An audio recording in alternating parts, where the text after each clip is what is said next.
હળવદમાં September મહિનામાં પડેલો પાછોતરો વરસાદ જેને લઈને ખેડૂતોને બાગાયતી પાકમાં મોટા પ્રમાણમાં નુકસાની જોવા મળી। ખેડૂતોને વરસાદને લઈને વિન્ટેજ નામનો રોગ તેમજ કાળી ફૂગ આ બંને રોગ દાડમની અંદર ધીમે ધીમે પ્રવેશ કરી દાડમના છોડને જળમૂળથી સૂકવી નાખે છે, સાથે સાથે દાડમને અંદરથી ખરાબ કરી નાખે છે। દાડમને લગતા રોગના કારણે ખેડૂતોનો દાડમનો પાક નિષ્ફળ ગયો છે, જેને લઈને ખેડૂતોએ સર્વે કરીને સહાય મળે તેવી માંગ સરકારને કરી છે। તો કૃષિ અધિકારીએ જણાવ્યું કે દાડમના ખેડૂતોને સર્વે બાદ સહાય આપવામાં આવશે।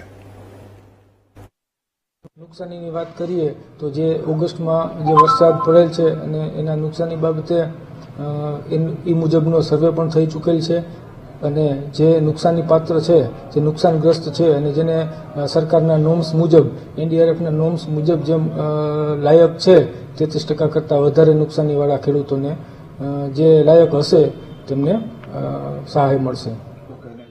2017 થી કરું છું અને સારું એવું ઉત્પાદન આવતું હતું, પણ આ સાલ વરસાદ વધારે થયા એટલે દાડમમાં નુકસાની સારી છે। અમુક ઝાડ ફૂંકાઈ ગયા, ખરી ગયા, ડાળું તૂટી ગઈ અને દાડમ ખરી ગયા, ફાલ આવ્યા તો ફાલ ખરી ગયા, એટલે 50% કરતા વધારે નુકસાની છે।